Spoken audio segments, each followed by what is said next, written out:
Hello everyone, my name is Denzel Detweiler, and today we're going to be going over my voiceover script for the movie Moonlight in 2016.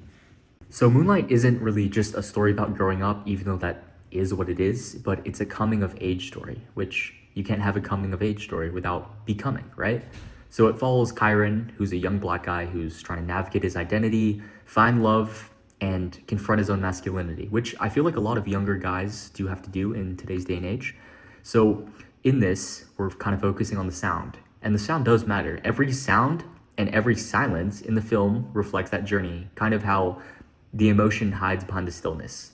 So in this reimagining, I've kind of took 3 scenes from Moonlight soundtrack for more of like a Gen Z audience, using some of my personal favorite songs that carry the same vulnerability and isolation, but more through the textures of how I think I would use it. Anyway, let's get started.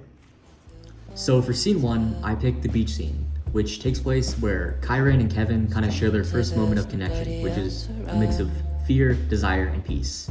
The scene takes place around 52 minutes and 40 seconds for reference. So originally, Nicholas Britell, the score kind of creates like a quiet tenderness, but I wanted to add something to that, make it feel more like in tune with the ocean.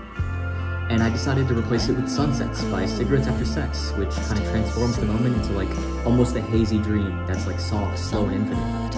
And I think the reverb like guitars and the whispered vocals, which the whispered vocals take up a large part of the song, and it almost feels like the ocean where it's steady, endless, and it's pretty intimate. It's an intimate song. And the lyrics, and I quote, "It's so sweet knowing that you love me," kind of echo what Kyron can't really say out loud. And it's like a growing of age story. We kind of all had that moment where like you want to show appreciation for the person that loves you, but you're a little too embarrassed to say it out loud because of social stigma. So for Gen Z, I do think that this sound kind of speaks the language of emotional subtlety, where like love is a feeling that you can kind of just feel and float in, not something that you have to declare. Anyway, I think that Sunsets turns this scene from first love into first peace and acceptance.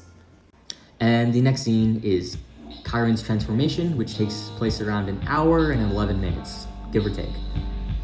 So this is where we see like after a time skip, right? We see Kyron after years later. He's not really the same person. He's like quote unquote black, for better words. He's hardened by life and isolation, either due to social stigmas and racism. So this score is kind of like a warped and distant score, which kind of shows the weight of his past over that time skip. And I chose the clip. It's a lesser known song, but it's called 9 by Dean Blunt and Panda Bear. And this transformation almost becomes like a colder dreamlike state, right? There's not that much, like there's a minimal beat to it almost. And there's these detached vocals that seem kind of out of place, and there's a looping melody, which sort of gives it like a surreal flavor. Like, while his body's there, his mind and his soul are somewhere else, because he's just hardened by life. And I don't really think that this song is like, while Kyron is a strong person, the song really isn't meant to glorify his strength. It sort of like exposes like how lonely he is, right? So for Gen Z, I do think that this moment resonates as like the performance of toughness, kind of like how we all like have our own shell that we hide behind, a quiet pain while trying to feel composed. And I think picking the song 9 makes the scene feel like not really a victory, but it's more haunting, right?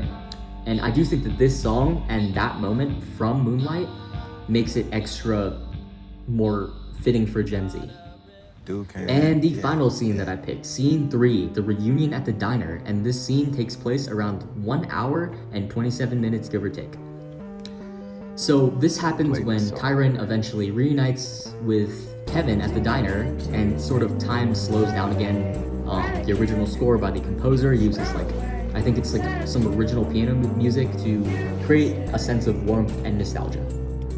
I decided to replace it with one of my favorite songs called Treehouse by Alex G and Emily Asina, which turns the moment into something more fragile and human. It definitely feels like one of those lo-fi harmonies, and it has those soft back and forth vocals with like a man and a woman to kind of mirror Kyron and Kevin's emotional tension, right? So 2 voices reaching towards each other, but they don't really know how to connect with each other, which is very like, that's a real thing. It's not necessarily a problem, but it's something that happens, right? So the intimacy of the song makes the scene feel like smaller and real. So when we're in the diner, the idea is like it's just them, and it's like we're eavesdropping on something important and sacred, right? And for Gen Z, I think that Treehouse embodies love as something more imperfect, uncertain, but still very personal, right? It's not really supposed to be like a cinematic frame thing, right? It's just human. Anyway, so the 3 tracks that I picked, I think redefine Moonlight without really changing its core elements, right?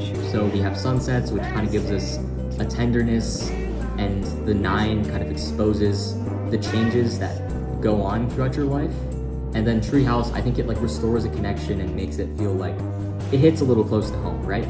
So together, I think they trace the rhythm of Kyron's life from being silent to pure survival to just accepting this is who I am.